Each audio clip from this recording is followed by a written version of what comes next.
for Well, sure. I think we're fine on that. It says preparing to live stream on YouTube. I think we might just be live. So We might hold on, be. Yeah. hold on. Let me just check. Fuck, man. All of this technology shit happens so fast. Ready or not, here I come. Okay, it says meeting is now live streaming on YouTube. Let me just check to see if that's actually the case. Oh, yes. It really says Jat leader from Bangalore talks reservation. I guess we're live then. Fantastic. Let me just quickly announce it. Hold on. Bro, set the thumbnail. What's up? Set the thumbnail in your. Oh, yeah. Let me quickly change the thumbnail. Hold on. Because I'm about to share this on my design group, and people are going to be like, "Wait, what?" Yeah, I'm okay with the title. Provocative, it'll get them to join, but yeah. I mean, they don't know about the fact that you're a Jat, right? ये तो सिर्फ अंदर की बात है. True. 3-4 लोगों को पता है. एक second.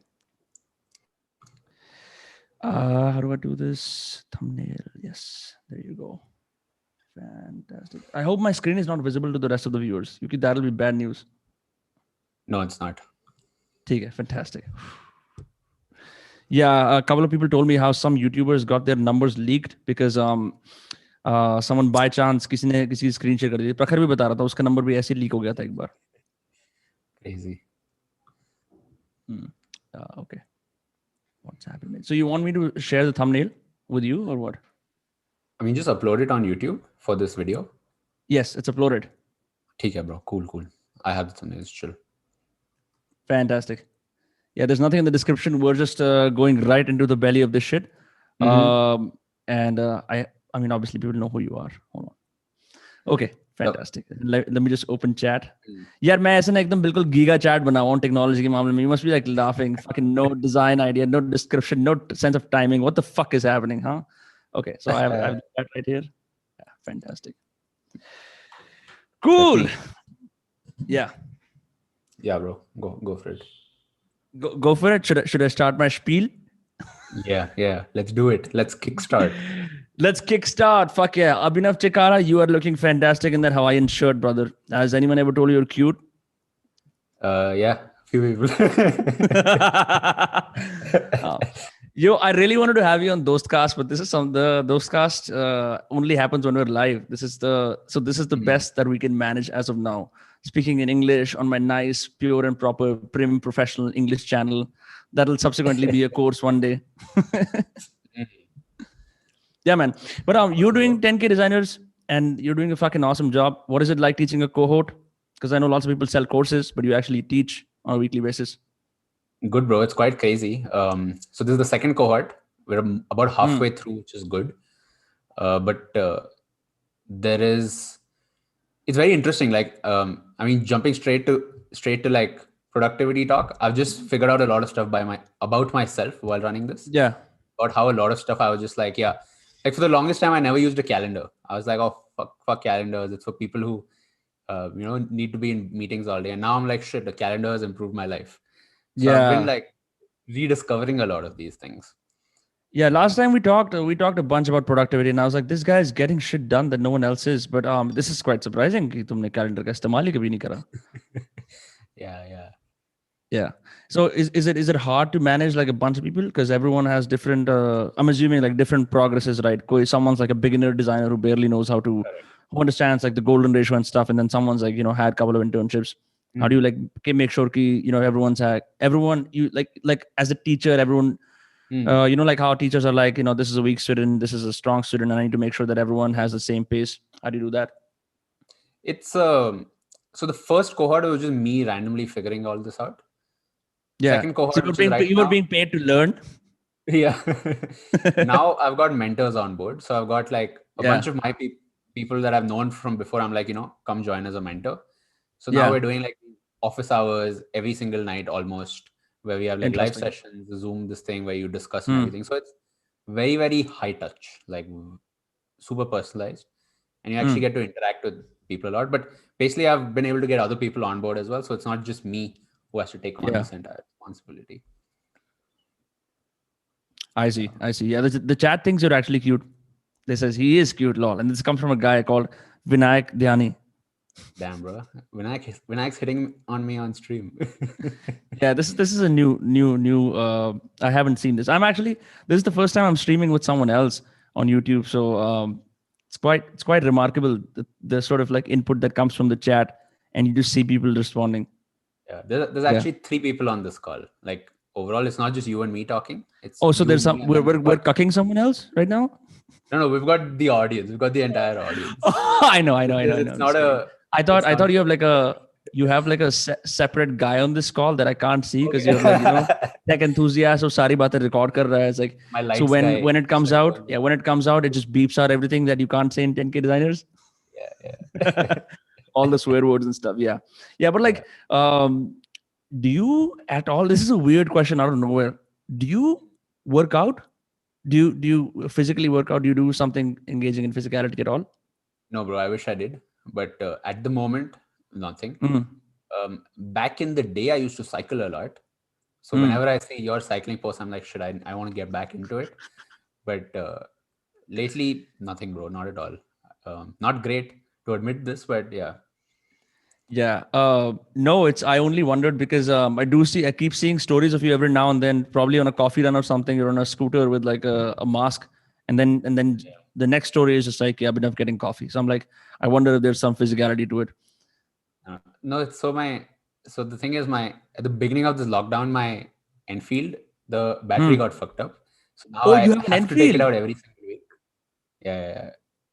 Bro, so that's fucking awesome. I bought this Thunderbird. It's this white Thunderbird. It's 350X. And I got this it's been about a year and a half, maybe 2. So I need to actually take it out every week, give it a run. That's a good excuse. Yeah. You're crazy. I mean, is Bangalore fun to ride a bike? It's not great for commute, but then I've never really had to commute. Like all my jobs and everything, luckily it's been in the same area. Yeah. And Bangalore in general, if you ask other people, they're like, no, there's a shit ton of traffic. But I find it very enjoyable. Yeah. Like people are very calm drivers in Bangalore. Really? Yeah, bro. Pata hai, I was cycling and this guy was in the wrong lane. I was in the bike lane and instantly muh se nikal gaya. Abhe haram jade dekh ke chala. And I was like, is this me? Have I bastardized my tongue to fit the street? And it just happens. But I've been to Bangalore as well, and I had like a bad experience. Some rowdy guy. He not only refused to pick me and Prakhar up in his Ola, he even drove our bags. Hamare rucksacks ke upar hi gaadi chala gaya, saying fucking North Indians. Yeah, that shit happened like 2 or 3 years ago. But if I go by what you say, that's awesome.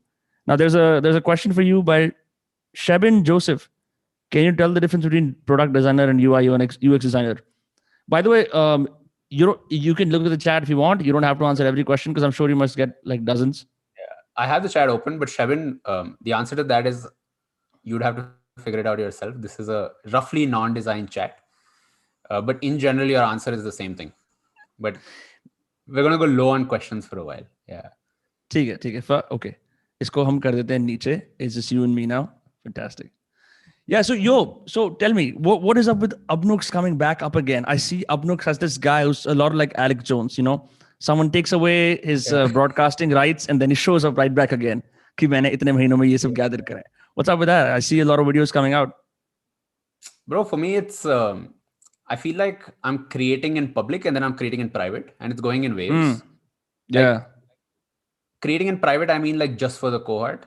So yeah, like, from the outside, it feels like I'm on and off, but it's technically all on, but then I can't really do both. Versus now I'm just like, should I have all this like abundance flowing out here? This is happening. I'm just like, fuck it. Let's just put stuff out.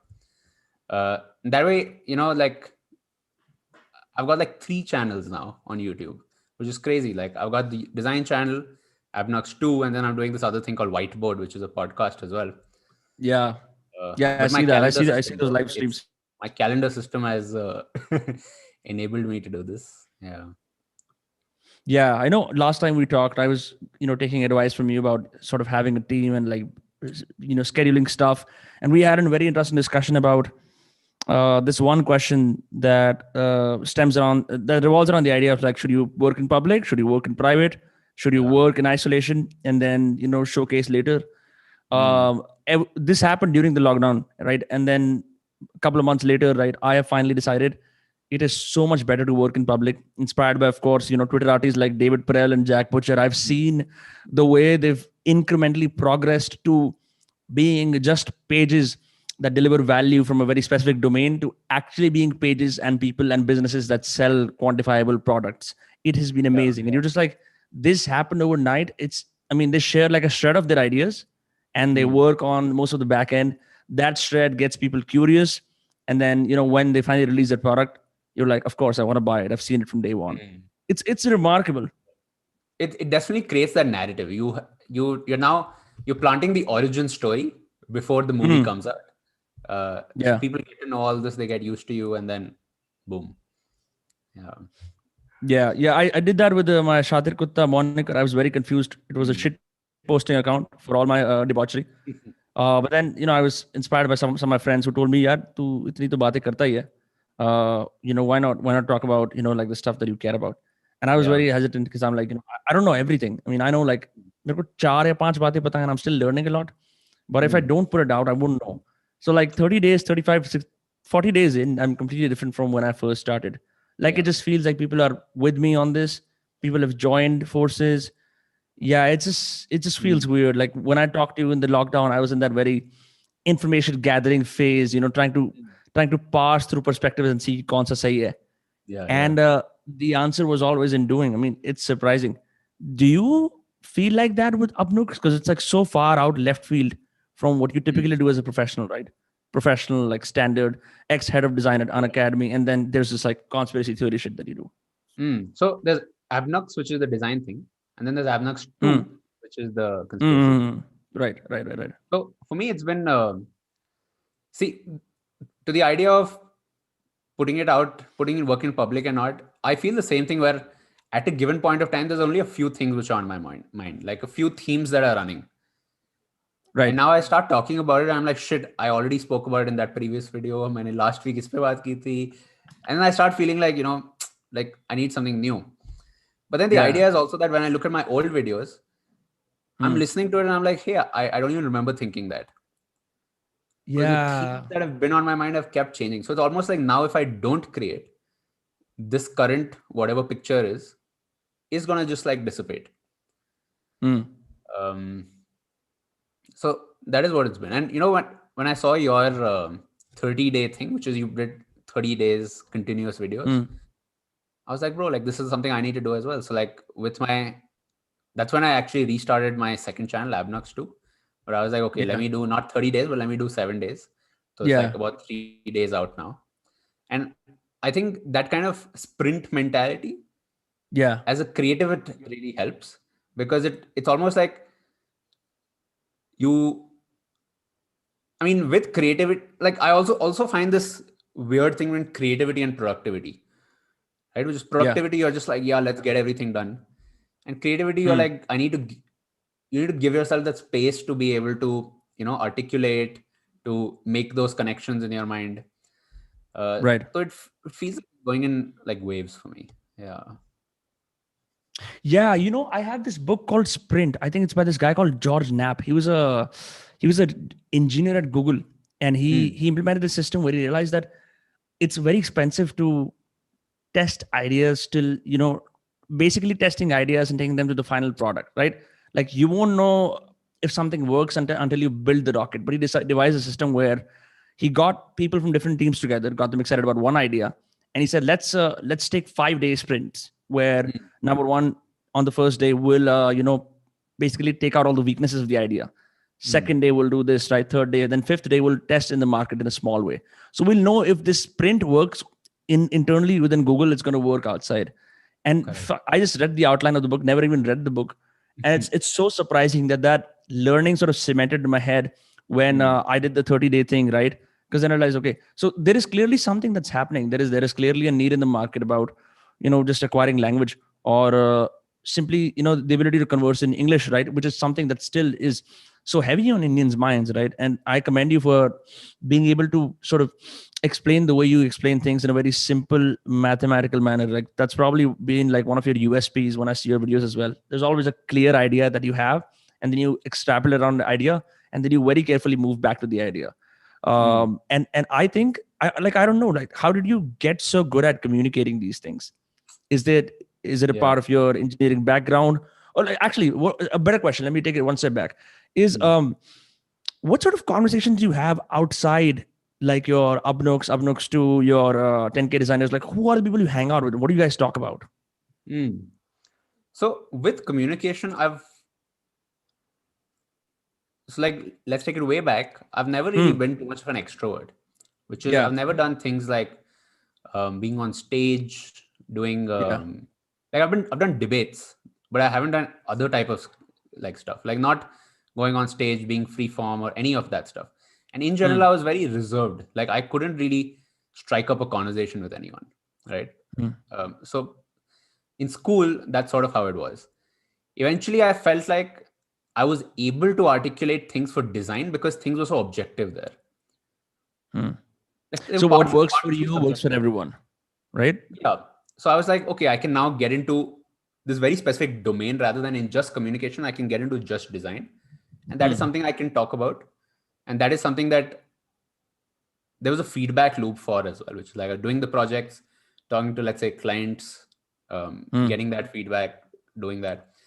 And then eventually I realized that, and then it eventually started leaking out into other fields where I was like, so when I started working at an academy, I had to now manage a team, which was very simple actually, because it was mostly design work, like early on. But then that really got me into like, how do you communicate non-design stuff? How do you get somebody to care about something? How do you get somebody to get excited about something? How do you get this person to like feel something rather than just be like, task list XYZ, do this. So then for me, this non-design channel was like, hey, I need a feedback loop for that practice, which is articulating non-design things. So, let me do that. Yeah. But to answer your other question, which is who do you talk to otherwise? Bro, I feel like I don't talk to anyone, in the sense that I am at a position now where it's, other than this stuff, which is online, other than this thing, I'm actually quite in a bubble, which is I meet my friends like once or twice a week, like with COVID now. And like most of my startup friends, we don't really meet, because we meet like once in 3 or 6 months because they're really busy as well. But I sort of have that vacuum for my thoughts. I don't know if that's no, that's very interesting. You said you meet your startup friends 3 to 6 months, and it is accepted that everyone is busy because everyone's working on their own dream. Is that like the general ecosystem of people who are friends in different startups? Like, is that how it generally operates? Because I find that bizarre. I mean, I meet my friends pretty much every other day. It used to be every day, but we've tried to cut down. I think geographical vicinity is a big factor. But that's crazy. And then so these friendships, they remain the same? I think what's also interesting to me is the thing is I moved away from Bangalore for college, right? I look at a lot of people who were in school who were sort of had the same city that they were in, the same friends, and there was never a break. So for me, there were a bunch of breaks in between, which is went to Manipal for 4 years for college. I was in Bombay for about a year for work, and then back in Bangalore. So there's no long running friend circle. Like those people, there's very few and in between, and most of them are like, they're now scattered. They're not in Bangalore either. They've left India, or they're in like a different city. So there's no circle of people you used to play with in the evenings earlier, and you're still hanging out with them. For me, that is now not there anymore. So then most of the people I do have are work relationships that have then become like, like we're friends, or not really work relationships, but mutuals, this thing, somewhere, college connection, this connection, and now we're in Bangalore and we chill. I was joking with Prakhar yesterday. I was like, all the brain drain that left Faridabad has returned back in COVID. That's sort of funny that I keep meeting all these super talented kids that I collaborated with for a bunch of different things that I did not even know lived in the city. It's only because of COVID everyone has had to sort of retreat and take shelter inside their parents' houses and like their ancestral homes and whatnot. Then suddenly I have like a string of designers and producers that are just like, hey, I just break beats. I'm like, in this city? That's fucking amazing. But I totally get what you say about sort of like not hanging out with people you used to play with. For me, even that whole idea of those friends वो सब एकदम smudge हो चुका है. There's like the past has been smudged over with uh, and also the other thing is like the whole idea about like business friends and business associates becoming friends becoming business associates. I think that's like I think we're gonna like I speculate that we're gonna see more and more of friendships like this, right? Where you collaborate creatively, you broadcast, but then you also are friends. Like it's I'm not saying that friends who don't broadcast or make content are bad, right? Because sometimes like some of the best jokes and like camaraderie comes from that. But it just seeing people in different capacities is just an incentive to be to create with them and collaborate with them and sort of like it's funny like with those cars what I'm trying to do is just like showcase, hey, friends talking, let's see what that takes. And it's a weird sort of thing, sort of trend that I think more people gonna catch on to. I don't know. What do you think? I feel like there is some amount of like when I think about it, I think that with friends you're supposed to go on like adventures. You're supposed to do crazy shit together.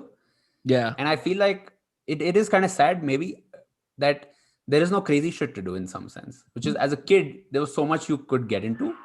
Versus now the stuff you have to do has to be a collab, which is not bad. Like it's still fun to do. But you can't, I don't know. I feel like I can't just go out and be a hooligan. I could do that in college, but I haven't done that now. Yeah, what are you going to do in Bangalore, like what are the adventures that you then bond over? Like you need a war happening where you're like, okay, we're doing this thing. हाँ ये तो है पता है this is particularly manifested in when you do group activities like cycling. Like I fucking see some of my friends, we haven't done that in a while because we all sort of found different activities. But like you just see like these people, someone's like, किसी की कोई factory है, someone's like has a job, right? Not even friends, just acquaintances who decided to randomly spring on this cycle adventure because they thought that Vinamre and Ritin were somehow like, posting stories, having no idea they're going to signing up for a 32-kilometer of hell as a scene. And like you just see like all their civility and politeness just fucking fades away by like the 10th kilometer mark. And you see the demon coming out, like they're clashing their teeth like that, they're fucking swearing and shit. They're saying all mean things. And you see, I've seen like the softest people, like the politest people who would just become absolute animals. And so when you finish that, it's like, okay, we did something together. It sort of feels like a pseudo initiation ritual, sort of what like army men must have feel, or like, in frats or any other way where any other like society where initiation is necessary. But I don't know. I don't know what else to do apart from the fact that do collabs like this and do physically grueling activities. Like we tried playing beer pong last night and we became super competitive. And I mean, it was about to get to blows and then, our higher nature prevailed. So I don't know. Yeah. Oh, yeah.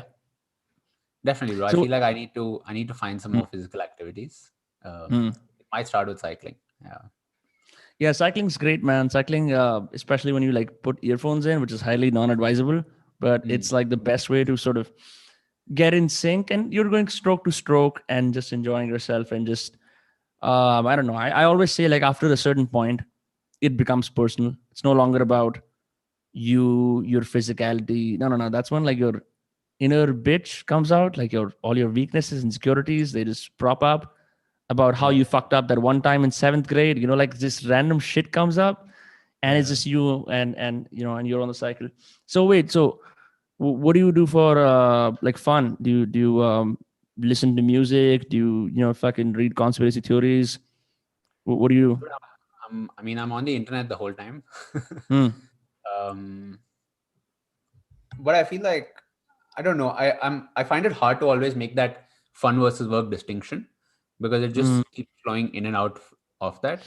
And but then that's also like sometimes it gets to me, which is like, for example, my weekend technically started today, right? Yeah, I was surprised. You're like, Monday is my freest day. Yeah, because Saturday, Sunday is most packed, and then Monday and Mm. Tuesday is chill, and then Wednesday is when it sort of starts again. But then me saying Monday and Tuesday is chill, it doesn't feel chill. It just feels the same because there's no Yeah. clear separation of domains or anything. Yeah. Hi, yeah. Especially when you work on the internet, right? Because what, like, you make this rule. Okay, I'm not going to open my email on Monday, or I'm not going to look at the stream of queries that are coming at me on Monday. But then you do. Like, so you're watching something on Netflix, enjoying yourself, and then your mind just makes that cognitive shift to, oh, work mode. I've had Mm. moments where I'm like, it's time to sleep. Then I go read a comment. Someone needs something. Then I start thinking about, iske liye kya video banana padega? I'm like, bitch, it's 3 a.m. Sleep. Kya koi scene nahi hai. So it's really sort of hard to filter in like information. And I know, like, because you were like a Notion using productivity spreadsheeting kind of person. So are there ways in which you manage the information that comes at you? I mean, not too solidly. It's just that, I mean, I should know better for this because I enrolled in building a second brain.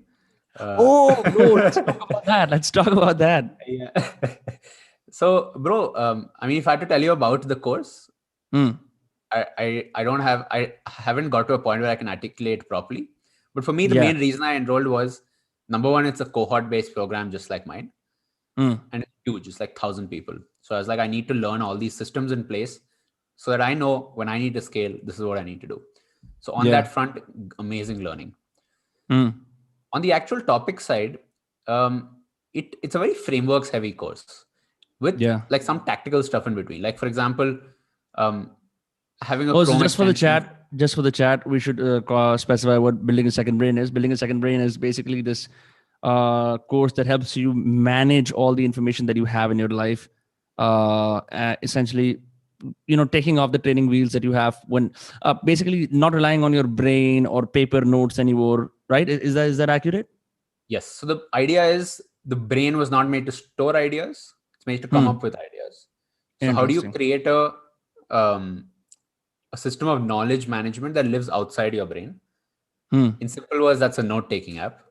But then it can Hmm. also mean other systems around this. So like calendars, your to-do app, and all of this stuff. And it's Hmm. a very frameworks heavy course, which is, it's not like they're saying 6 weeks out and then the outcome is you become a designer or something like that. Yeah. It's more of, here are the systems, you do this, and then join us for the next cohort as well, which is, I think, Yeah. I'm not 100% sure, but I think there's lifetime access for certain parts of it. Yeah. And so I have applied a lot of those things, but then it was like some crazy information. It was like frameworks, and I'm like, I understand the value of frameworks, Hmm. but then it's more of a slow burn. It's not like, boom, your life has changed, you've done this course. But Yeah. now, if ever I come across situation, I'm like, okay, I can connect it to this. But for me, with information, I'm mostly, the context in which I look at it now is, Hmm. let's say I'm teaching a lesson, and I'm like, shit, I remember that one product manager from Silicon Valley had made this tweet thread. I probably saw it a year ago, and I have to start searching for these keywords, and I'm like, shit, I can't find it. And a Right. lot of Right. those slip through the cracks. But for me now, the reason I'm very into personal knowledge management is because Hmm. I'm now using this for as supporting artifacts for the stuff that I'm putting out, stuff that I'm teaching. Right. Mm-hmm. Yeah. Yeah, I've had this exact problem. I have this one notebook that I try to write the ideas in, and Hmm. I was talking to my producer, and he's like, "आप paper पे notes लिखते हो?" And I felt like, am I a boomer, or like is he using something more effective? Hmm. So it's just there have been times where I've written stuff in many different notebooks, lost one of the notebooks, or Yeah. I've written threads of ideas in my phone's notes, or Hmm. I've made a voice recording, right? So what happens is there's no clear one place for all of these things. And Hmm. as a result, I have to switch between contexts just to find the information and move on. That's especially bad when you're in a creative cycle or in a creative flow state and you have to stop to sort of deal with all the barriers to information that you thought you kept conveniently. As conveniently as the poster behind you says, we shape the tools and then they shape us. I know you made a video about it as well. So it's Yeah. a really lot like that. And I think with creative, this thing, it's also, once you're in the zone, it's all Mm, good. once the zone is over, you'll wake up and you'll be like, okay, let's get back to life. But there's this inertia of getting into the zone as well, which is, it's almost like before, like remember old computers, like to switch it on, you have to like wait for 5 minutes and everything loads up. Right. I feel like when the sound and I feel like even while working, it takes a while for your brain to now load up all these things into memory. Yeah. And then once it's done, you're now into flow. So in some ways, this building a second brain idea is also that these things that you have to load up, can you just have them as these blocks that exist, such that you can now jump into, rather than have that slow process of build up to get into flow. Yeah, someone in the chat says try out room research. Hey man, I did try out room research. I sucked at it. I had to like watch a bunch of videos just to figure out basic shit, and then I quit.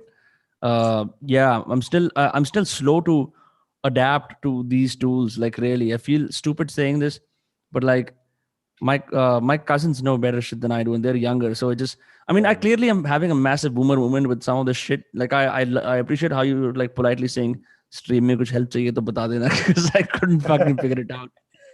Yeah, man, it's complicated. Like all of these technologies that we're using constantly, they're wonderful, but like you have to keep learning, or like hire people who know how these work.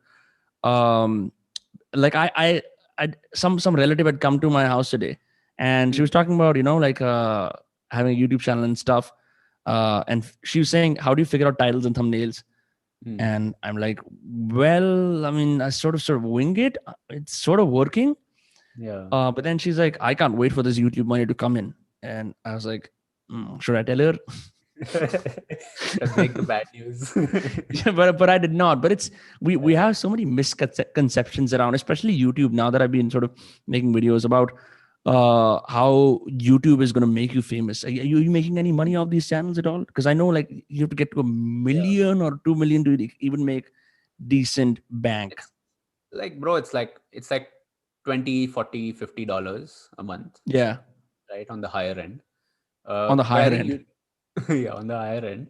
And for YouTube, I think it's mostly you use it as a lead generation for your other stuff. And then it's like a good repository which like sort of keeps compounding. Like your videos keep getting a few views, and then like 2 years later it's like 20,000 views. You're like, oh, how did I get it? Like very slow build up. You just put it and then you forget about it, and then you keep going. So I think it's more about the repository, and you use that audience probably to send them somewhere else. But then, this idea of tools that you're talking about, I think the approach you have is actually 100% correct, this is the approach I've had as well, which is people have told me, bro, get on Notion. I was like, no, I don't want to learn a new tool. And then the day I needed it, I was like, okay, like, let's do this. And within a week, I was super comfortable. Yeah. Same with live streaming. Initially, it was like OBS and stuff. I tried it a bunch of times. I was like, this is not worth it. Either I stop using OBS or I stop live streaming. Yeah. Then it was Zoom, and then now this other thing that I'm using. So yeah, with tools, I always believe that like there's a lot of people who are super into tools. Like for example, in design, you have people who are like, let's learn After Effects for motion design. Let's learn Premiere Pro for video, Illustrator for this. Let's do this. There's a lot of people who hoard this knowledge of tools. But then I have a more just-in-time approach, which is I'm like, I don't want to hear anything about Rome. I don't want to do this. But the day I feel like there's a gap, I'm going to be like, okay, let's do it. Let's exploit it. Yeah. Fucking Rome has like a proper cult on Twitter. I keep seeing these posts about people going insane over Rome. It's like a mini world where people are, well, they're also, some of it is status signaling, some of it like people generally trying to help each other out. But I'm like, this is crazy. It's a software and people are like spending in their entire lives making a tutorial course around it. I mean, I can't grasp it. I tried it, but I'm like, I haven't reached that quality. I haven't reached that place in my life yet where this tool exactly fits my needs. And I've gone back to simple paper pen productivity because I also realized, look, you can optimize the fuck out of anything. But if you don't have the basic wheels to just keep moving forward, all of this is going to be a waste, because more time is spent planning and figuring out the tool than actually executing. And I've like the level of complexity, let's say, someone like who's in an unorganized sector, like my dad deals with, he just does it over paper and pen. But I see that at this point, now that he's managing so much information, something like this would help him. The disadvantage that he has is he's way too old for this race, and how to say, way too set in his ways to even understand that you can use like an online management software to help you out. Yeah, I think people's expectations are also very different, which is like with building a second brain, like the class would be in the morning at 6:30 a.m. So I'm seeing like these hundreds of people sitting in their living rooms. For them it's 9 p.m. like in the US. But I was surprised most of them were older. Most of them were like, building a second brain is not a very young cohort. It's like there are people who are 50, 60 in that. And that was a new thing for me, because when you think about the older generation in India, you don't associate it with these people are investing in professional development. They're investing in these personal programs to become better, especially not things which are tech related. So a lot of older people, they're like, okay, like what Chrome extensions do I use for capturing this? So there are like separate mentor groups for setting up your Readwise account, which is a way to get your Kindle highlights. ऐसे करके यहाँ से यहाँ पे जाएगा. And so when I see these Rome cult people, I'm just like, I feel like some people have lower expectations, in the sense that we've grown up roughly on the internet. We know there's just so much out there. But for them, no, it's but there's the new thing. Yeah, but there's also a moment where we first got our phones, like that age of 12, 13 या 14, जहाँ पे पहली बार you got that Nokia any sort of series phone, right? Like the Nokia 8830, for example. Then the E series came. So they were fairly new gadgets that ran on old software. We still had a lot of like non-gadget time restricted to basic Sega video games, right? And then there's variations here and there. But I find it fascinating also, like this rise of the online identity that I keep seeing now, especially on Instagram, where I think that we live in a post-humor world, and that sort of shows the sort of Instagram comedians. I have a friend, Arpit Bala, he did stand up with us, right? Super hilarious. But he represents an entire generation of people, मेरे से 2 साल ही छोटा है वो, who are sort of like so, for the lack of a better word, so overstimulated by content and by being on the internet 24/7, that the entire sort of humor movement, the online identity movement, has become so self-referential, where things are said not because they're funny, but because they're ironical.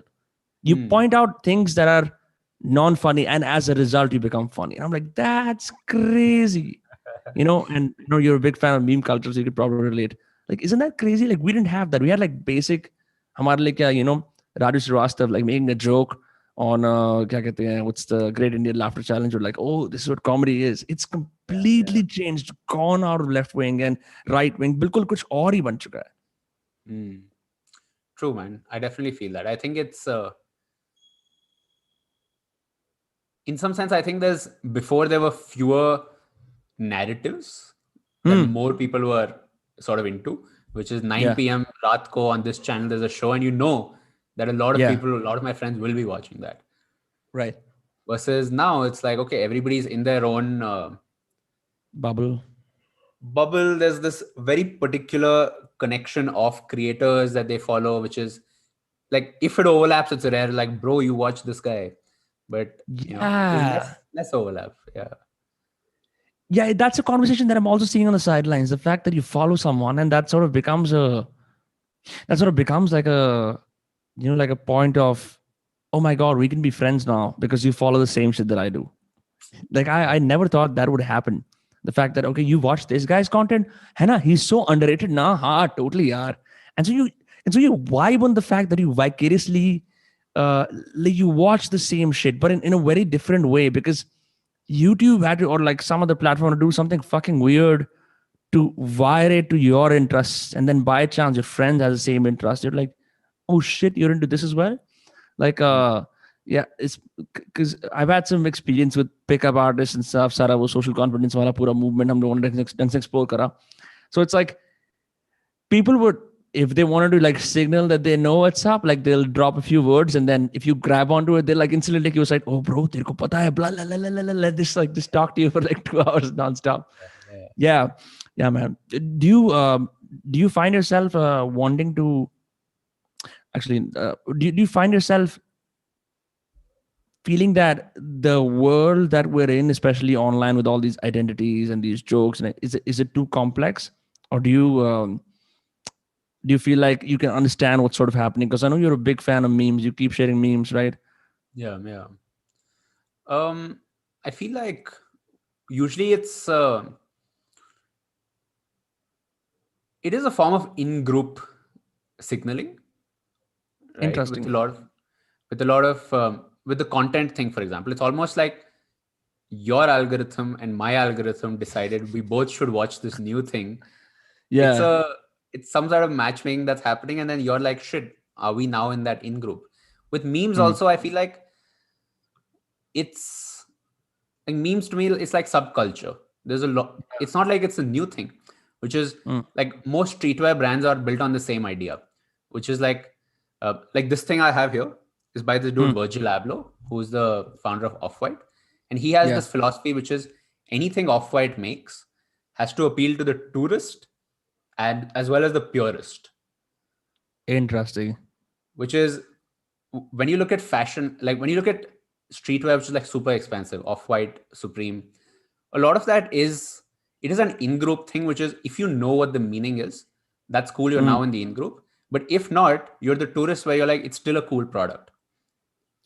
Interesting. Rather than being one or the other, products that Yeah. are able to like bring that together, I think are in a very interesting space.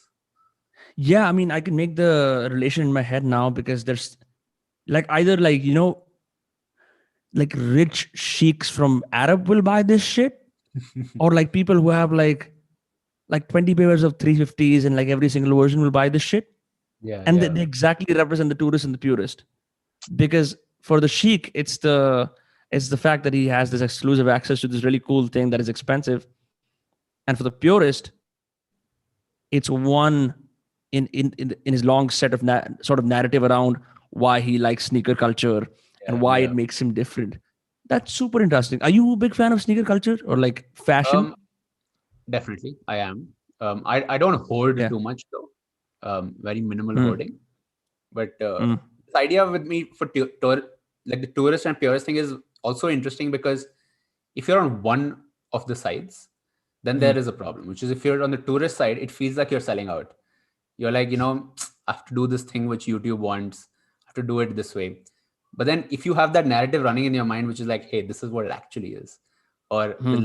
the long time listeners will get that reference that I make, or I'm Hmm. actually building up to something, then I feel like you can very easily play. Like you're Yeah. still getting the audience because it has that mass appeal of the tourist, but then Hmm. you know that you're doing something um, which connects with you. So like the purest Hmm. part. Yeah. I see. Yeah, someone is saying would love to hear Abnux talk about pseudonymity. I don't know what the fuck that means. Do you know what it is?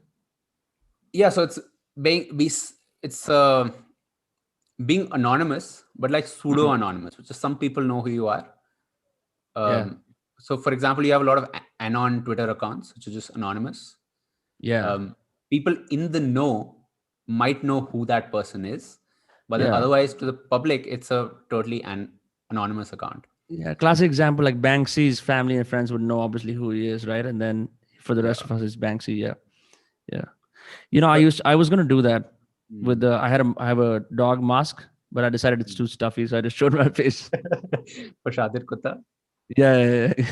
कुछ Yeah, but ज्यादा ही हो जाता है I वो. don't like the idea of pseudonymity in Yeah. general. I don't like the idea of split personalities kind of thing either, Hmm. because I feel like it does create some sort of divide in your mind where you're like, I'm in It this mode does. versus that mode. Like, ideally, Uh, you want to get to a place where you're able to integrate all the things that you are. hmm. Not necessarily do one thing, but Yeah. then I don't want to play a character. If I'm doing it for the long term, I might as well make it simple for myself. Yeah. Yeah, this is one of the biggest contentions I have with these two things. But I do realize that there are two different people, right? Vinamre Kasana and Shatir.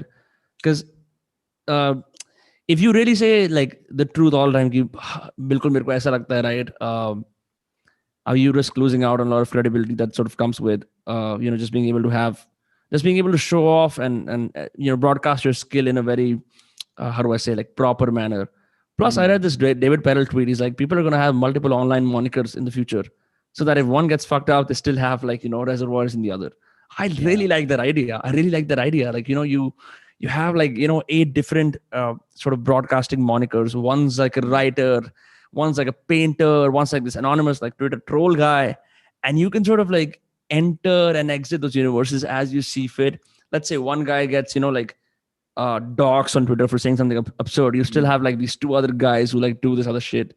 Yeah, I mean, like you're talking about like the fact that you should try and integrate all those things. You have a bunch of different personas, my friend, with just Abhinav Chakara. I mean, and then Abnux too, and all of that. Do you feel like there's a divide in all of them?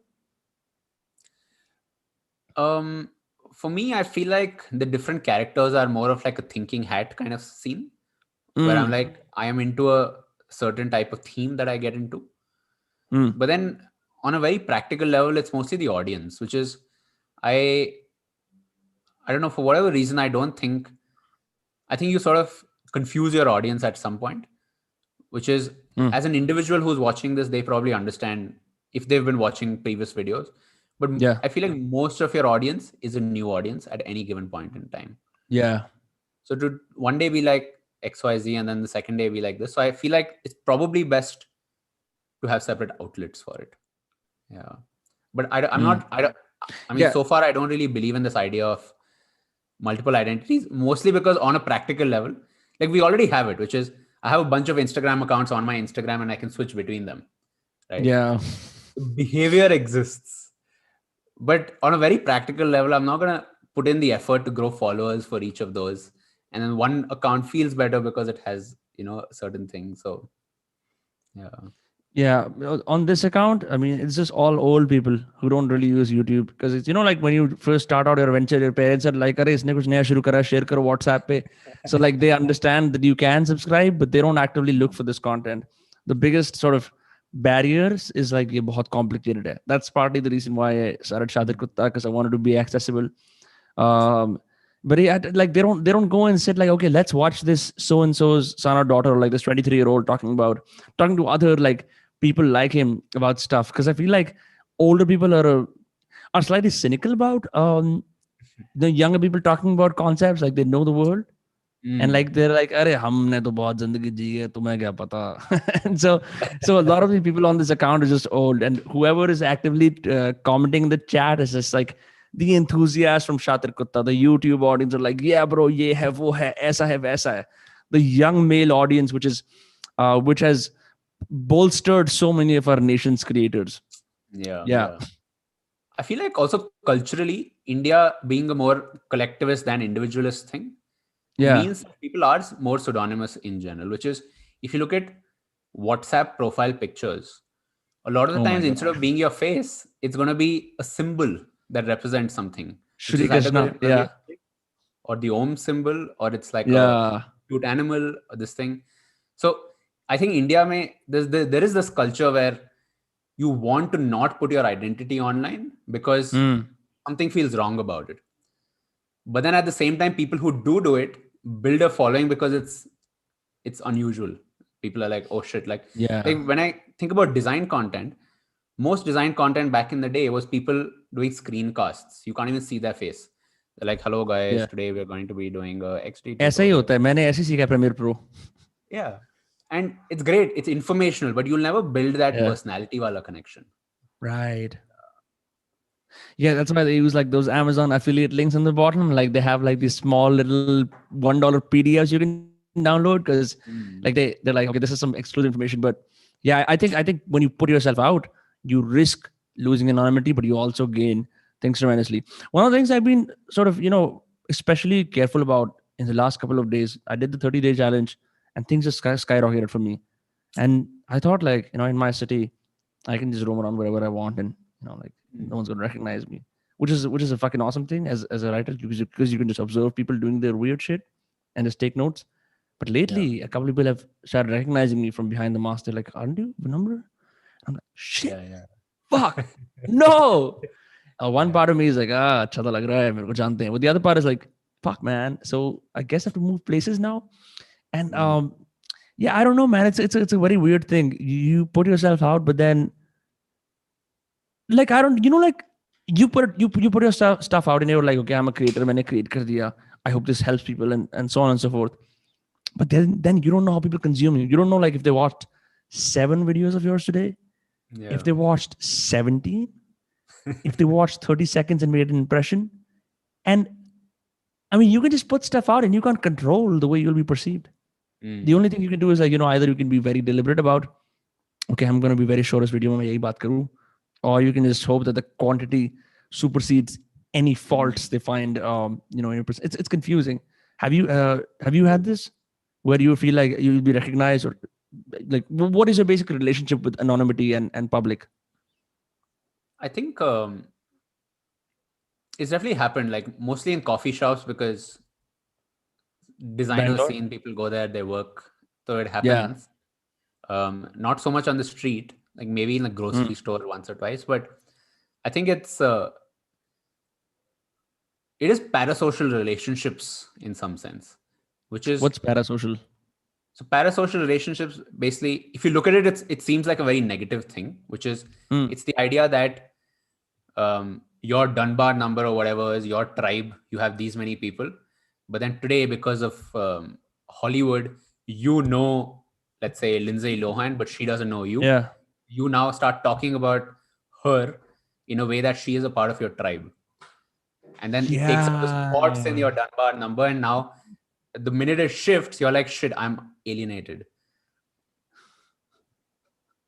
Right? So most of the research around this has been very Hollywood focused, where they say that when you're on first name basis with somebody who you've never met, they don't know who you are. It's a parasocial relationship.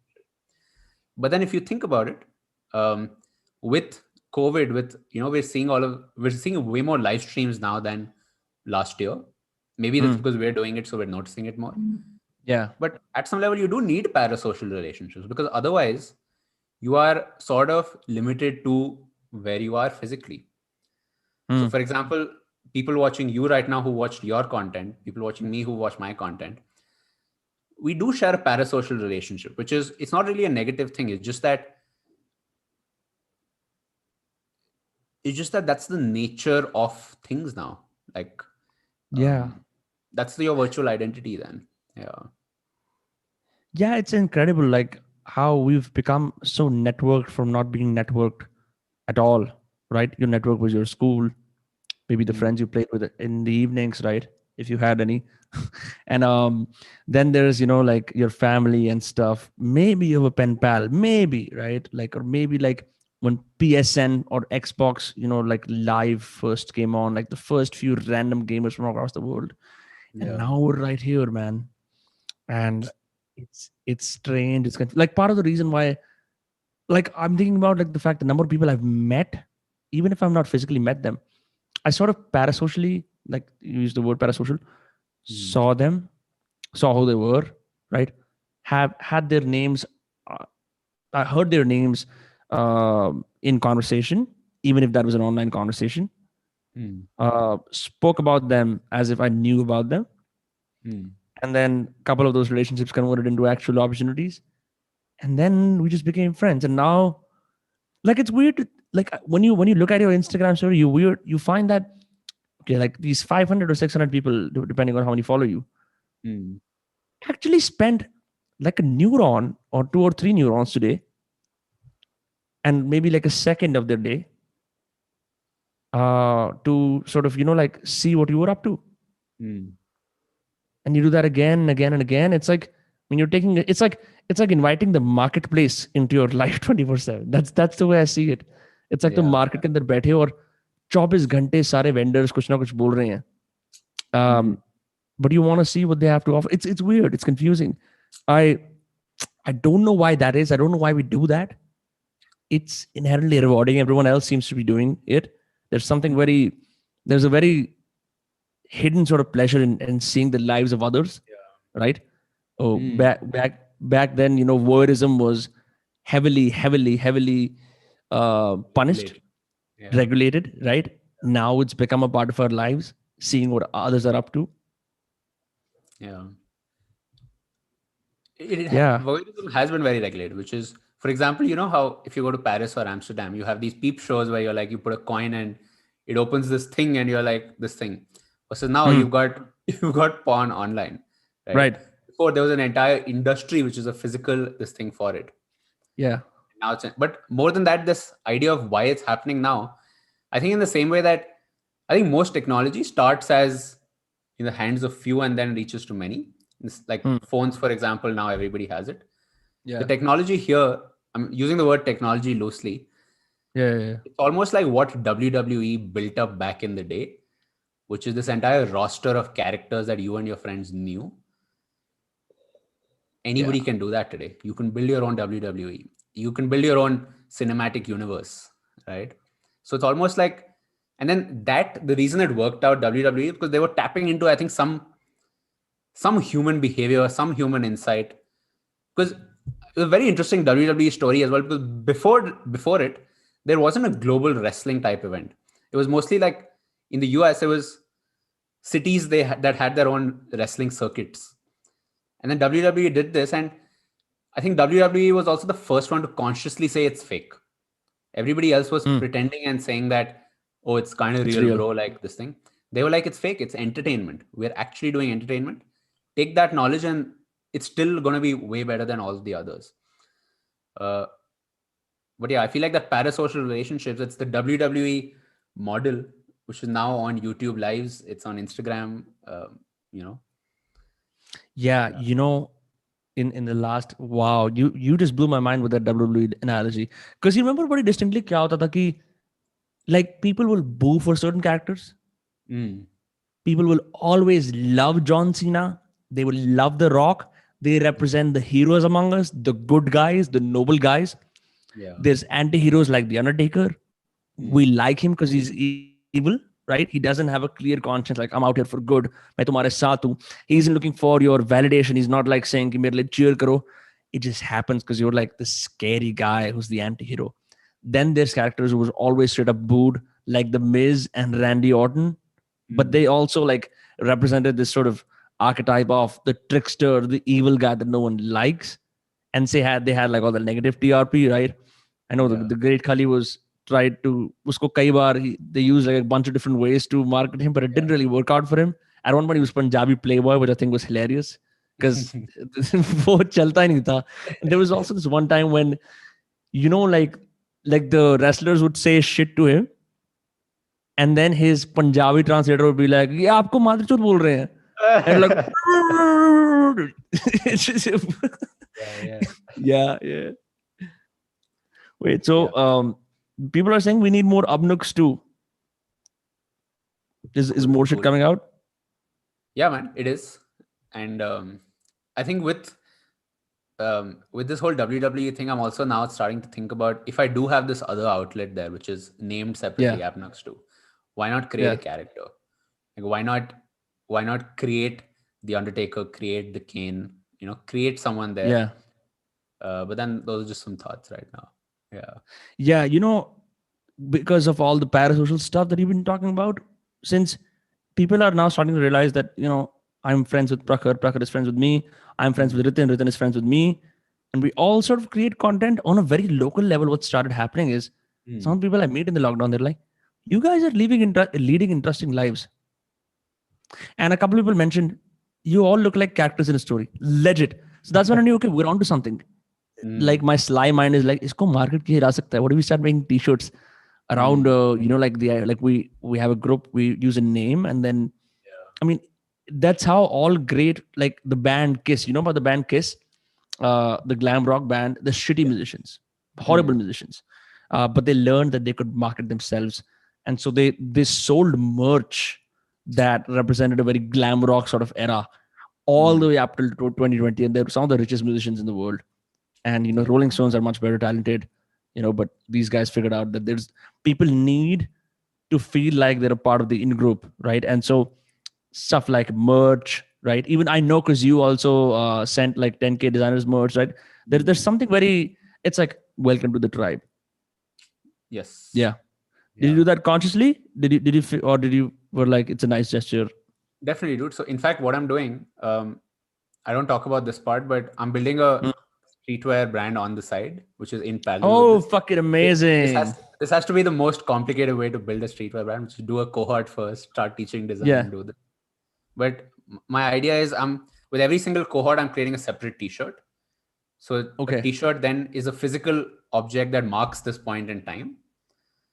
And then I'm going to do like different things will have their different t-shirts associated. I'm just doing t-shirts because easiest to produce right now. Yeah. But I think the idea I'm thinking about is we don't own content anymore, which is before when I listen to a music, I would have the CD, like I own it. Today I don't own any of it. You would tangibly own it. Yeah. Correct. Now you stream shit. So with most of the creators today that we watch, we don't really own any of their stuff. And I think, and I think creating these physical artifacts like a t-shirt, which marks this point in time, which is, oh, back then this was the scene. I mean, I might just be describing the concept of merch in general. Yeah. No, you're onto something solid here. Because even it's fucking weird, right? Like I go rock climbing a lot, and some of these guys have these old T-shirts of the rock climbing fest that they all organize. They're from 2017. Normally, I'm like, okay, let's say I'm like an enthusiast of this whole endeavor of rock climbing. I shouldn't have FOMO, but I always have FOMO when I see those T-shirts. I'm like, bitch, like I don't have this T-shirt, and I've been coming here often. So like I want to. It's weird, right? Like you feel like you strangely feel so human and so primal. Would you that fucking tribal instinct of wanting to belong? It kicks off when I see those T-shirts, and it's so weird. I used to be in a fraternity in college, so now I know all about it. I saw how all of these guys would. I saw like how basically पूरे freshman को वो इस तरह से brain wash करते थे यार इस फ्रैट्स वाले लड़के देख वो ऐसे वाली फ्रैट है that Greek letter or those Greek letters I want to be in that, and I swear I won those. Doesn't make a fucking difference. You're still the same motherfucker. But a lot of people are like, I have this now, I belong to something powerful than me, and hence I have permission to fucking just go insane. I'm, by the way, also describing mob psychology here. Yeah. Bro, but I also feel India is very under-branded that way. In the sense that... In what sense? In the US, like like one of the niches of YouTube that I enjoy is a lot of thrift store videos in the US. Yeah. Where there are these guys... Like Pawn Stars, jo TV pe aata tha? History 18. Fashion thrift store dudes. Like there's this guy, Paul Cantu, who makes really cool stuff. So he goes to these thrift stores and there's a t-shirt which is 80s में एक event हुआ था जो यहाँ पे आया था and this thing, and it's a t-shirt for that. It's a commemorative t-shirt. Right. And in the US, I feel like this, maybe since it's a more capitalistic society, this idea has been going on for so long. Like there are pin collectors in the US where there are pins which commemorate a certain event in time. We never had that in India, that concept. Yeah. So I feel like India that way is very under-branded. Like even if you look at sports, it's only now that we have the IPL and people are a little bit starting to show that, oh bro, I'm here and there. But in the US, imagine you've had that thing where your granddad used to watch this one team in, NBA, NFL, one of these leagues. Yeah. Then your dad started watching it and now you are watching it. So I feel like this idea of creating merch, there is definitely a big vacuum for it, which people really do want to own a part of this internet space, which is like just so ethereal. Yeah. Yeah, you're super right. In fact, the only time I've seen collectibles selling is Chor Bazaar in Mumbai, and I know you've stayed there for 1.5 years. But they don't enjoy branding. I don't think any of them are on social media. They represent a time capsule of a बहुत पुराना समय where people who are looking for gold in junk, they go and go to these places. But you're right. If they had like some kind of branding around, like maybe if they had a social media guy, these guys would make a fortune. And so instead, what you have is you have all this knowledge around trinkets, or like Rajiv Gandhi's first election symbol poster, or like the first ad from Air India, like the original copy, all that information, but it's all clustered inside the store owner. And so that information itself is very ephemeral. If he dies, it's like, that's why so many of these chor bazaar wale jo businesses hote hain na, like thrift wale, they're also, that's why they all rely on lineage so much, because otherwise it'll be lost. But if they had like a recurring stream or like some kind of way to produce content, that's so interesting. I never thought about that. India is massively underbranded in that sense. Because I've also stopped seeing the India cricket team t-shirts now. They used to be super big back in the day. Yeah. But that has sort of died down now. I wonder Mm. what common merch unites us all together. I think that's why it I don't know feels what so it is. interesting to go to like even what's this place in Delhi? Hoskas. Hoskas has all Hmm. these like stores and stuff. And I go there and I'm like, bro, like this is so interesting because I've never I feel like in some sense the US is so good at branding that they now Hmm. have this Oh, global culture. absolutely. This Hmm. global culture. This is why it feels so weird when yoga is they're like, oh, we've discovered yoga. And we're like, bro, they've discovered it because we haven't put in the effort to brand it. Or Yes. haldi and doodh. They've branded it as I don't remember what they call it. I think it's like golden Chocolate lattes or latte. something like that. Yeah, golden lattes. Yeah. Yeah. The musician Lifafa was on the podcast. He said the exact same thing. He's an advertising for this. Yeah. Huh. But Yeah. there is Yeah. Yeah. Go on. Go opportunity. I on. feel there is this opportunity of at some level it is telling stories, but then Hmm. creating physical stuff, not Hmm. internet stuff, lets people actually own a part of that story. You know what's really interesting is there is massive state pride in the USA. And I stayed in Massachusetts. I Hmm. was in New York as well for a while. Then I went to places in California as well. And bro, the most hipster person, the most non-conformist person would still wear a football jersey that represents their state team. The most anti all society person would still rep something that says, like Spokane, comma Washington, Yeah. like a city in Washington, the state of Washington. Hmm. And for some reason, this geographical branding, just be share mein, just be state mein, is larger than any sort of corporation branding or like the branding from a subculture, like a skating t-shirt, like Hmm. that. The skating t-shirt is like a small micro. किसी एक बंदे ने Vans की t-shirt पहन रखी है, चार पांच लोगों ने पहन रखी है. Yeah. But the state t-shirt, everyone's wearing it. And I find it absurd. Like, what if someone started a fashion brand and they're like Haryana t-shirts, or Hmm. Karnataka t-shirts? The idea of that is somehow pigeonholed and restricted to sports jerseys, and we don't look too nicely at them. But like a regional scale, but it's not something that attracts like a fashion or like a sense of want in you, right? Instead, you have shit like this, where it's like this it says Harami's Paris, which is Hermes Paris. I don't have a lot of clothes here in Faridabad. All of them are Mumbai. So I literally Hmm. saw this on Instagram. I bought it. Then they tagged me on social media saying, please tag us. I'm like, I don't know, fucking like t-shirt photo shoots, motherfucker. But it Yeah. just proves a point. Like this is what sells more to our generation than like, state pride or the name of a sports team. Yeah, man. And bro, I don't even Vinamra, think. I feel like we have an opportunity here because think of all the time we spend in front of the camera. Yeah. We should be wearing our own shit. I think you're spot on. I think yeah, because I met a businessman, and he came to our house and he was wearing his own company T-shirt.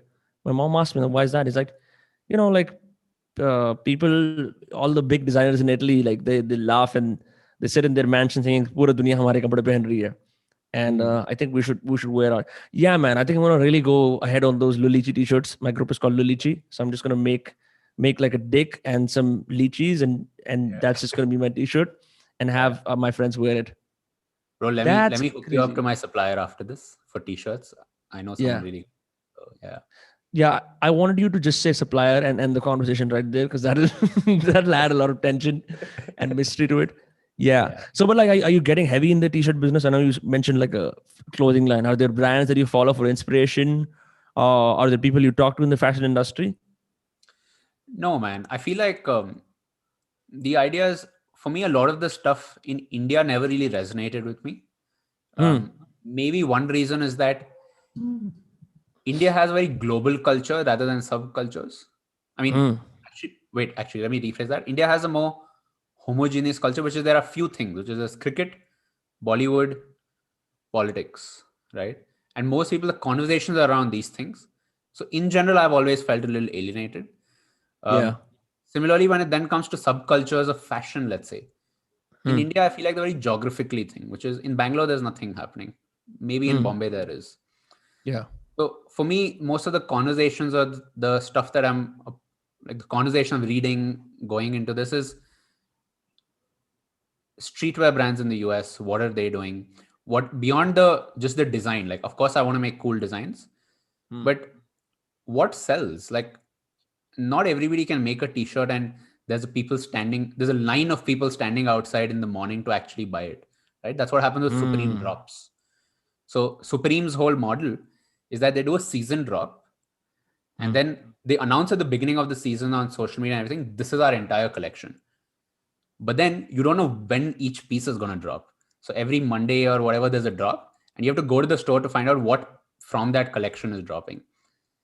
So it's not just that they're creating the products, they're creating the systems of hype and systems of FOMO around it, which was interesting to me because that is something the tech ecosystem is super into, which is how do we get users to download our app? How do we build this FOMO? How do we build referral systems and things like that?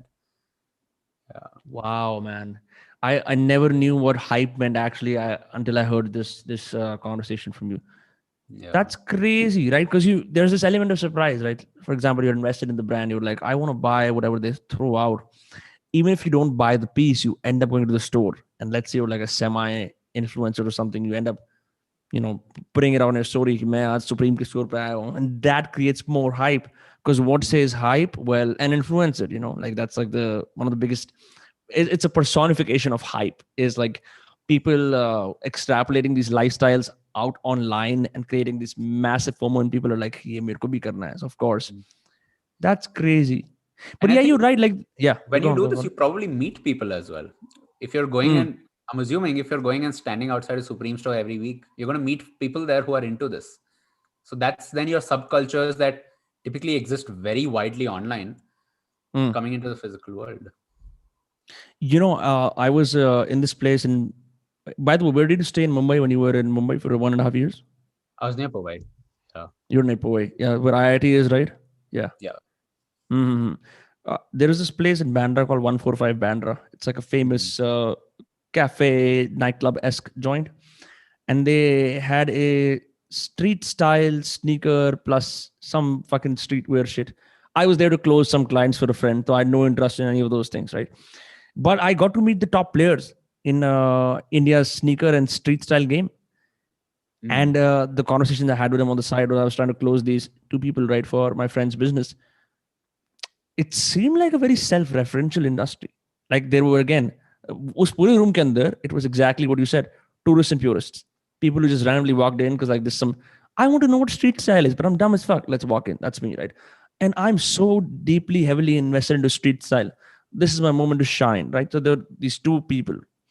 And I talked to a couple of guys like, my collection goes to Anand Gandhi, VegNonVeg. I had no idea what these terms meant. Later on, I learned Anand Gandhi is like the sneaker guy in India and VegNonVeg is his brand and stuff. But I saw the street style. It didn't have the same, not that, I mean, I'm not sold to any street style because I'm just old school like that, but it didn't have the same hype that I would expect from like Supreme. It was a very casual event. Like they had all this street style fashion there, but I wasn't seeing a lot of buyers, which was the crazy part. Like why? Despite having like all these Instagram followings, why? It's hypebeast culture in India. I feel like when you say street style, it's actually supposed to be of the streets. You can't, it sort of feels like it's kind of weird when you say street style and not you, but I mean, it's weird that the hypebeasts, when they talk about street style, they're talking about the streets of LA. Yes. It should be the streets of like your streets. Like in the end, this thing is supposed to represent the culture in some way, right? Wow, man. Yeah. मतलब गमछा होना चाहिए bro. 50 रुपए की लंबी वाली shirt होनी चाहिए. There should be something that helps you wipe your fucking sweat off. Loose pants, the horrible tropical colors that Indians wear on the streets. All of that shit. That's way more street. That's some real shit. All these people are trying to like watch Mirzapur and they feel like, oh my God, India ka violence I can relate to. No. I mean, I'm with you on that. Bring back Khadi, motherfuckers. That's a real street style. Yeah. for sure, Yeah. man. I didn't even think about it. Like all the street style is really just like a replication of what the streets of LA represent or the streets of New York represent. Not our streets. Yeah, we shouldn't have off-white. We should have dirty. Yeah. Wow, man. Wow. Yeah, man. You're But on some fire today. yeah, thanks. I think this branding aspect, it definitely exists locally, which is you go to Assam, for example, you'll see gamchas, you'll see you'll see the individual artifacts that are a story of that region, so to say. But it's not But organized into a narrative. they never really, yeah, there's no narrative. And the narrative of the government is creating this support folk artists and this thing. That's not a cool narrative. That's not a brand. That's the government saying, let me help you with whatever. And we are like, okay, like you go see folk artists who make all of this stuff. A lot of the times it's like super cool. But then the minute you're outside that one area in the city, it's out of your consciousness. Like you literally do not remember it exists. So that way, these brands do exist locally, and like they're limited to like physical locations, but then it's not a yeah, it doesn't have the same appeal. Yeah, also you're right about that. Like the street style narrative in India is largely a governmental one, or they come at it from the angle of, let's support our artisans after 1991 liberalization, things are not going well, blah blah blah blah blah, that sort of stuff. And sadly, the people who are actually in the street style industry, quote unquote, it's an unorganized industry because they don't even know the word street style exists. They don't know any other narrative. They don't know how to make this thing cool.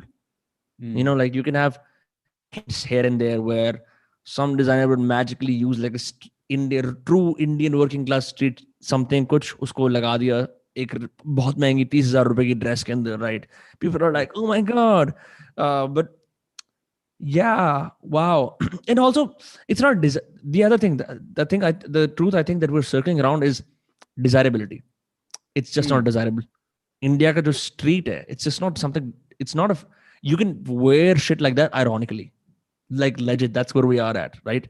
You can dress up like dressing up like like say like a migrant worker on the street can be done in bad taste and ironically, but not in the sense where it's like India street style is something that is desirable, because it's not.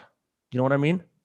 And I think like I have seen a lot of like since I'm in design, I've seen a lot of projects from NID, for example. And since that's a nationalized institute, for design, they typically try to infuse a lot of let's do it for India. Let's be very India specific. For example, one of the design symbols for NID is the lota, this is a uniquely Indian object because number one, you can hold it this way. Number two, there's a bunch of properties about it that are like design is invisible because it works so well, that lota. Right. So when you see NID projects as well, they do try to infuse some of this culture into it, but then they're always doing it as a let's make it quiche. Let's make it it's a chumbak type thing where I'm like, oh, haha, India, autos. Fucking hate chumbak. Hate chumbak. Bored of this shit. Look at this right here. This is chumbak shit. Right here. But, Mom bought it for me. Yeah. Why can't we do that in a cool way? Yeah. Like why can't, or is that the only narrative that exists with those stories? Yeah. So I've spent a lot of money on happily unmarried stuff and chumbak stuff, right?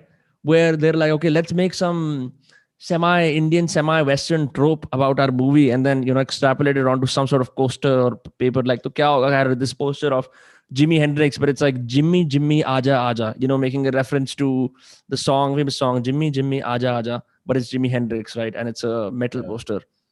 I mean, cool, right? And it sort of showcases ki, there are two Indias, ek to hum jahan se aa rahe hain, ek jahan hum ja rahe hain, aisa wala idea. But it becomes predictable. I think it comes from a place of it's required to reference India rather than being inspired to reference India. Like there's a massive difference here, right? Like if you're trying to make stuff for chumbak, it's like it's required that you use, elephants in there or like peacocks in there or whatever ideas you have of India. But I feel very rare when you see something that's naturally inspired from being Indian, as opposed to that being like a requirement. Just exam chal raha hai. I think in some sense that is street for India. Like for example, in engineering colleges, you have a lot of T-shirts which are these movie one-liners, or it's Right. like like a Bollywood reference, like "Tumse na ho paega," and it's like this graphic T-shirt which is like typographically illustrating that.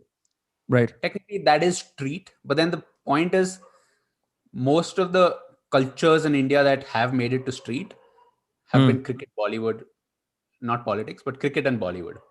Yeah. No, And politics now also, we right? have subcultures. Yeah. How Politics also, because yeah, as soon as you even slightly rise up in the ranks, you don a safari suit. It represents power. Seen a lot of people doing it on the streets, right? True. So True. a good day, or like my Sunday outfit where I go out and meet people, is a safari suit. Not me, but like that person who's seen rich, powerful politicians, jo wo log, na, where the vernacular and linguistic broadcast of the politician directly meets this guy who understands it, like that, right? Ki kurta or pajama, matlab kurta and pajama is like Indian also, but like there's something about the kurta pajama that represents like this is a uniform of power. Like this is what I will be taken seriously. And I also see like something very interesting happening where I spend a lot of time in the unorganized sector now because I'm in Faridabad, right? And I get to meet all kinds of people, right? In the same studio that I'm sitting in, people from different villages come in and transact land deals. And then in the night, I'm talking about these futuristic conversations with my friends. It's two different worlds, completely, bilkul poles apart dunya. They have no idea I broadcast any of this, right? I'm just like this. I just sit and like, I, transact with them. But I also see this in generation to generation. Wahan pe, the older males will have a different idea about clothing. Sare ke sare white kapde hi pehenenge, theek hai? And it's going to be completely polished, ekdam prim, proper. And the guys is where the younger guys is where it gets really interesting. So they'll wear a floral shirt like you, but not a tasteful floral shirt, right? Like a bad floral shirt. And they'll wear jeans, but then they'll wear chappals. So you have this like interesting, I want comfort, but I also want to go further and enjoy these new fashions that are available to me. And you get, it's the equivalent of like how bad thumbnails work. Like if a bad I've heard this. Yeah. It's just like that. And I find that amusing. The older generation wants a uniform. The newer generation experimenting, but the experiments are getting bad because they don't have the proper, but the pura culture aaya nahi, thoda sa hai. I don't know. I don't know if you can relate to this because you were in Bangalore. Maybe it's not as prevalent there. Yahan pe thoda zyada hai Haryana wale scene ke andar. It's not, but I've seen glimpses of it while traveling and stuff. So I get the point. Yeah. Yeah. That's weird, man. I never knew we'd like fucking jive on fashion. I'd never have a conversation about this at all with anyone. Yeah. Do you try to eliminate decision making fatigue by just wearing one t-shirt? I've done it at points before in my life, which is for the longest time I had just blacks. So for example, blacks and navy blues, and I'm just like gonna do this. But then it gets boring for yourself as well. So now for so now I've got a couple 10K designers t-shirts. So that is my just like go-to stuff. But then I feel like I like design too much. I like well-designed stuff too much to like stick to one particular thing, even if it is decision fatigue. Yeah. Yeah, when you said black, I was laughing inwardly because I know that whatever creative agency I've ever been to in New York or anywhere in like particularly New York, 1 to 5 for like this trip that I'd won in my College of Communication, advertising a trip. All the creative directors wore all black. By the 5th agency, I couldn't hold it in. I'm like, why do all you guys wear black? And I think no one had ever questioned. No one, किसी ने कभी पहले सवाल पूछा नहीं था. The answer was really because we all are trying to showcase the same image, or that we're all slightly pretentious, but we don't say it. And so that guy like did something along the lines of, like how comedians will roast a member in the audience and then it'll be like a back and forth. तो हमारे साथ फिर ऐसा वाला scene हो गया, but he didn't really have an answer. Yeah, I feel like maybe the answer is, like, I know a lot of designers who wear just black as well. And the answer is that when you are in this mode of making design decisions, which is the smallest thing, like this button has to be rounded edges, but the radius instead of 4 pixels has to be 8 pixels because it fits better with our typeface or whatever. Like when every single day you're in this thing, it does become a decision to say, oh fuck, I'm going to wear this today. Like for example, this t-shirt, I would not want to wear it in the office because I don't want to project that image saying that I'm in a fun mood today. Why? Because dude, I might not want to be in a fun mood. Like let me keep that inside. Let me figure it out. But I'll definitely wear this when I go out. But to the office, I don't want you to approach me with a certain this thing saying, bro, aaj to maze mein hai. Like don't call me too, bitch. Yeah. That's so funny. I don't want to show them I'm actually fun. I don't want to say that today is a fun day because I've made the choice of wearing a fun thing today. Yeah. Because today is just another day. We need to still do our shit and get, done with it. Yeah. It's like when you're in school, I don't know if you had it in your school, like, on your birthday, you're allowed to wear like in primary school, like your real clothes. And it's a fucking blast day for you, man. Football bhi khel rahe ho, to wo sab keh rahe, iska birthday. You just, like, you just strike out like this odd blip. And your best friend has like all the perks. Ki, aaj to chocolate baatne, main aur mera yaar jayenge, koi scene nahi. Everyone else fucking is gonna, starve and get degraded in school, all of that. But I really wonder how that started. Like when the school was setting it up, did they say, let's put a rule saying if it's your birthday, you can skip the uniform? Yeah, it's like for one day, get out of jail free card. Yeah. Or did one kid do it and then people were like, shit, I want to do this. And the authorities were like, okay, you can do it. Yeah, that's crazy. Like, and also all of these things, like, oh my God, subtle branding plug, Abhinav Chikara, 10K designers ki bottle sneakily pani peete hue. So I like it. I like it when people have like all things branded them and they just keep making an appearance. It's smart. Like it's about building recall. And I think, one more thing I wanted to ask you. You are a designer. YouTube thumbnails from other YouTubers must drive you crazy because they break all the rules, right? Dude, so I mean, luckily I have designed thumbnails as well, which is it's okay for me now. Like I can look at a thumbnail and appreciate the thing that went behind it. Yeah. But then the reason it bugs me is because me coming from a UI design kind of background where it's a little bit more, let's be pixel perfect. Sometimes I can't make good thumbnails because I'm like, shit, I'm in that mode of, I'm designing this thumbnail like a UI. I'm making it like an interface rather than a piece that is catching somebody's attention. It's actually a good piece of inspiration for me. Like I actually need to look at other people's thumbnails and be like, let me break my own patterns. Yeah, pata kya, for our today's thumbnail, like the guy who designs them for me, he made the font the color of, like those word art, like jo purane word art aate the, where it's like half silver and half red in on the bottom. You know what I mean? Yeah. It's like a specific sort of word art. I'm like, I'm going live with Abnooks of all people. So don't, I mean, either I have to design it myself or like you clean it up, because it's just, he's not going to say it because he's too nice, but he's going to definitely judge us for the fact that hum log basic design nahi kar paye. So, just know that you inspire a very weird sort of fear around design.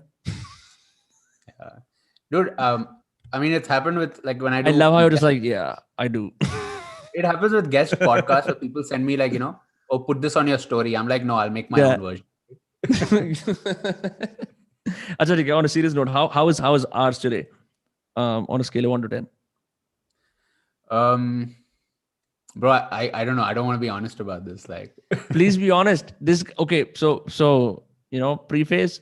This guy's just started learning design. Like I know more about it, but he's just hardworking. So it'll be nice, Just rip it apart. I mean, you've seen me Shadir Kutta content. I don't hold back. It's chill. I think it's like I would say it's like a 6. Yeah. But really it's like a 4.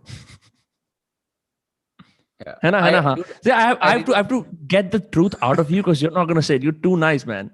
I mean, there's no, for me, it's like, there's no incentive for me to actually give the correct this thing here, because it's just like, it's an inconsequential thing. Yeah. And then for designers as well, since I'm in that feedback mode often, I don't want to say that this is bad, but I want to say that don't settle here. That's usually what I say, which is I try to say one thing that's good about it because you have put some thought.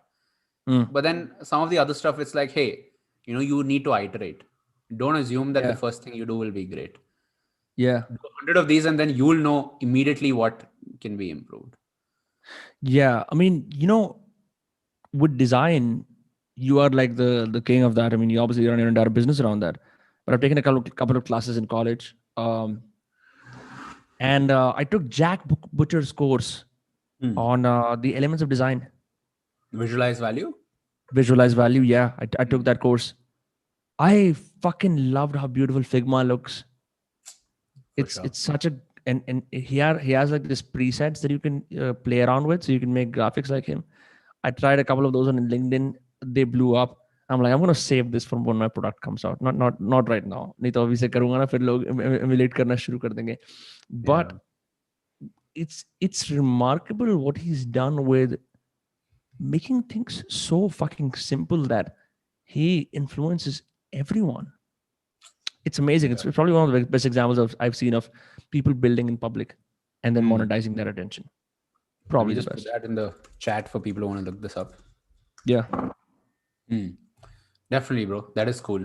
In fact, if the people watching, if you go to Instagram, when I shared the thumbnail that you put, on the bottom right corner, there was Photoshop, this thing. Yeah. So I put a X on the icons and I was like Figma. Oh, really? Like my I didn't even number see this. one go-to tool. Yeah. Achha, why is it better than Photoshop? The thing is, Photoshop is still great for graphic design.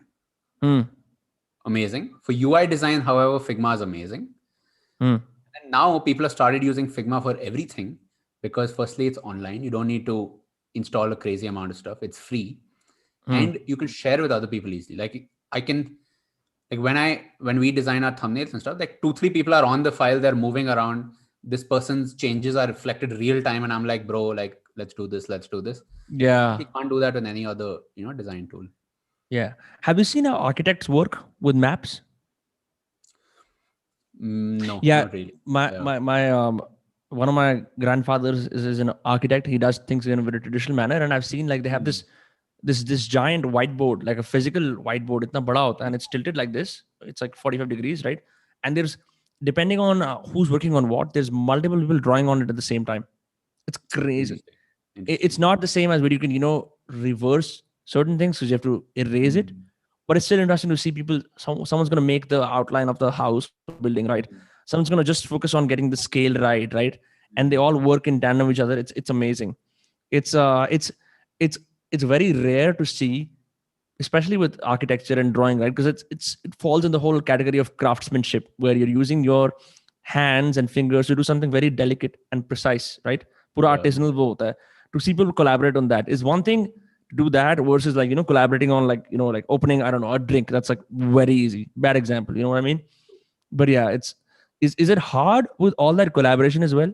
Because here's one of the things that I think, if you're trying to be creative, right, wouldn't you want to like reiterate a bunch of times on your own than have people real time ke andar tum kuch bana rahe ho, usne phaad diya?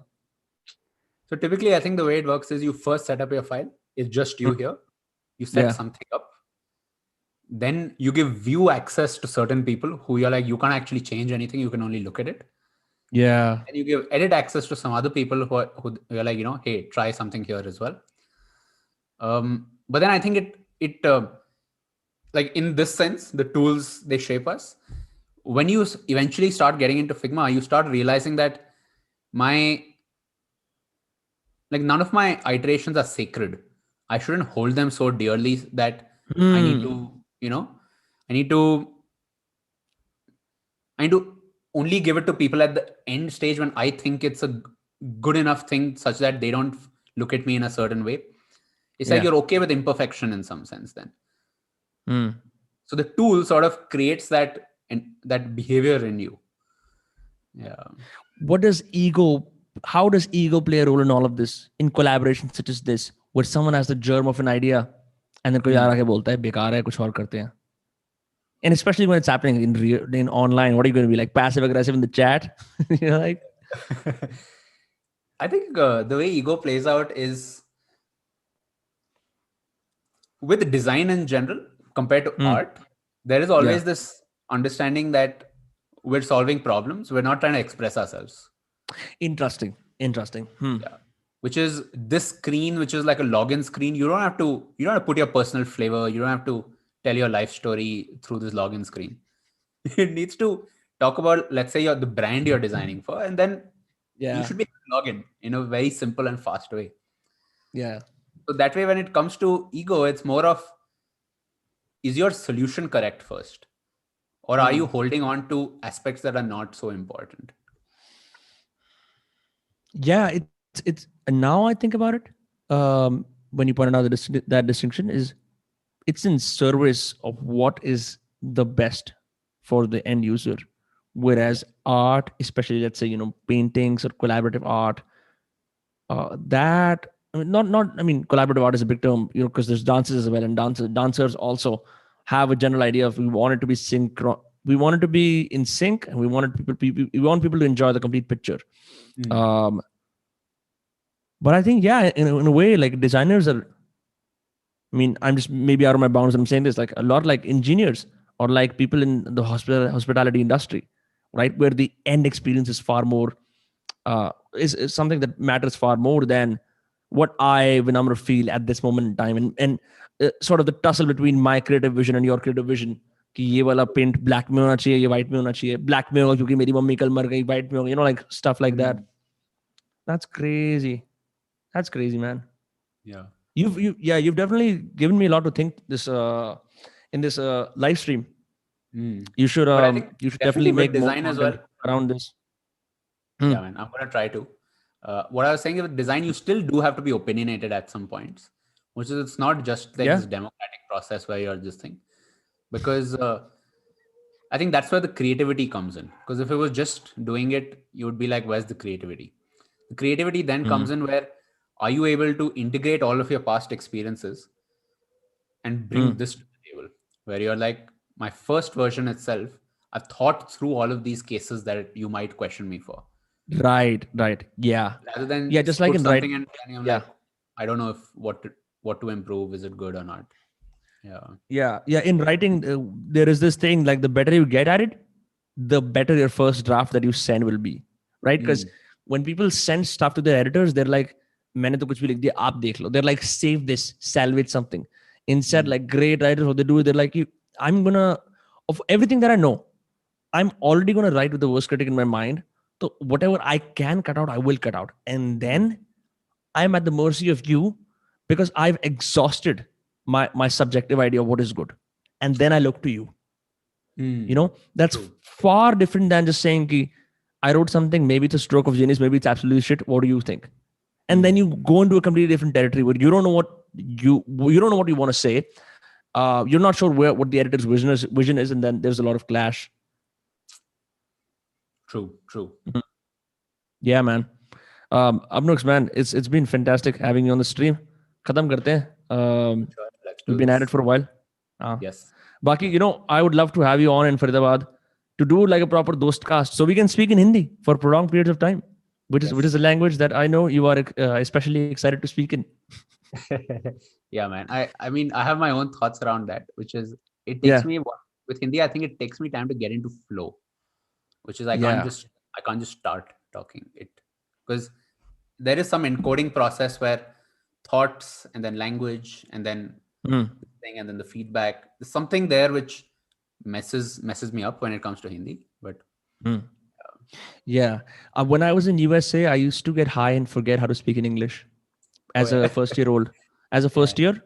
So, and because I was honest, I'm like, hey guys, I cannot speak anymore, so I will just be this passive observer in this conversation. And it would be the weirdest thing to do.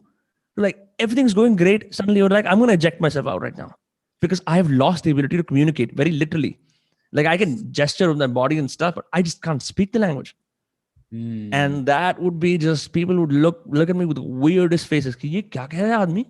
Abhi tak theek thak bol raha tha, he's just gone now. Yeah. But I completely get it, especially when you've basically had English, because I know you're very, very good at communicating in English. In fact, I think I always had this sort of weird pride around the fact that because I've been to the USA, there's a level of comprehension that I have that that I don't think you can naturally get from just being a college student in India. So, when I spoke to you, you completely disproved that.